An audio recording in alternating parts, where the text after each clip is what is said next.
Hello, my name is Kenneth McCoy and this is my persuasive speech, placing a price tag on a healthy life.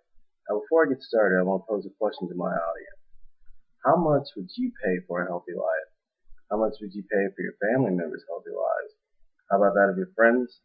How about that of a newborn? Well, of course that sounds ludicrous when you're asking the question out loud. However, when you're dealing with health insurance, that's exactly what you're dealing with. Now, what I'm going to go into is a brief history of health insurance. It started out in the 1930s as President Roosevelt's New Deal to aid the Great Depression. It started out also with Blue Cross and Blue Shield. Now, of course, with all government programs, not everybody was satisfied. So then that opened up the door for small businesses to offer insurance. Now, these small businesses got big by merging with employers who then offered these same insurance policies to their employees. Of course, these policies had things that Blue Cross and Medicare didn't cover. So then, these businesses grew. With more employees came more insurance policies and bigger insurance companies. These insurance companies, of course, grew into corporations, which now run our health insurance industry today, soaking up 18% of our country's GDP. Now, what do we do? I mean, where's the blame go? Why did this thing that started out as an outreach program turn into something that's now sucking our wallets dry every month? Well, that's what I'm going to talk about. First off, where's the blame go? Well, the blame, everyone wants to blame, first off, inflation. Of course, we all know inflation is the big bad enemy of economic progress. But in this case, it doesn't seem to be true. Honestly, if you look at the numbers, if soda companies inflated like insurance corporations have over the years, well, I'd be paying $5 for a canned soda at a machine, and of course, nobody wants that. So, let's look at something else. Maybe it's the medicine. Of course, medicine is expensive. We all know that. Our country is one of the biggest medicine consumers in the world. I wonder why that is. But in the ends don't justify the means. Of course, we're always looking for better brands, but that's not what's soaking up the money either.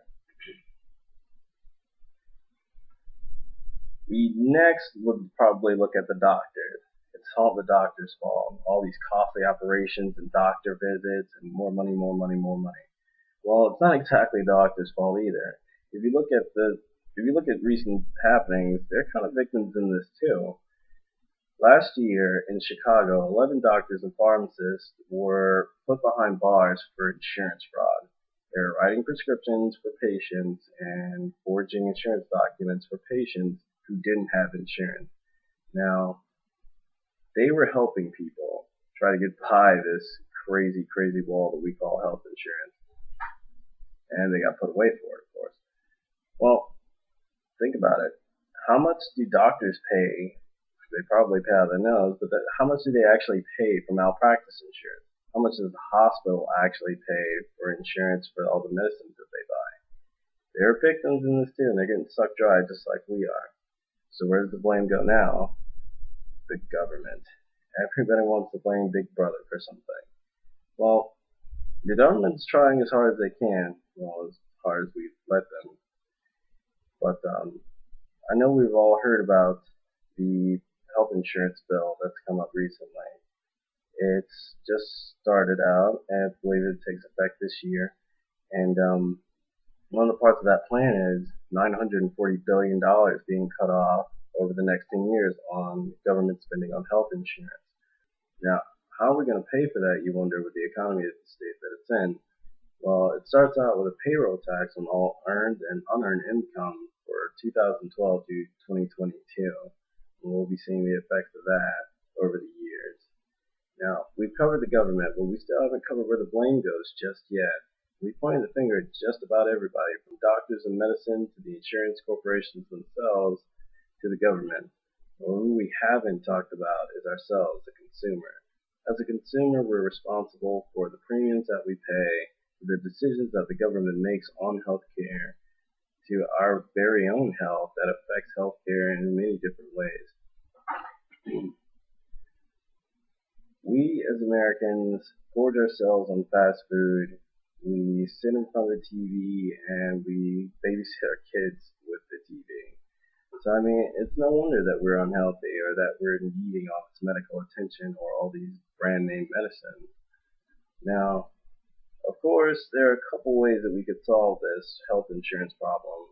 Option one definitely being we could raise our torches and pitchforks and we could storm the branch offices of these corporations. That doesn't seem very good. Or option two is that we can educate ourselves or we could get involved in politics involving these insurance corporations, or we could tell the insurance corporations themselves, write your provider a letter, send in a survey, and let them know how unhappy you are with these crazy premiums that they're giving you. But before you get engrossed in all that government stuff or politics or health insurance mumbo jumbo, remember this fundamental question, the same question I asked you at the beginning. How much would you pay for a healthy life?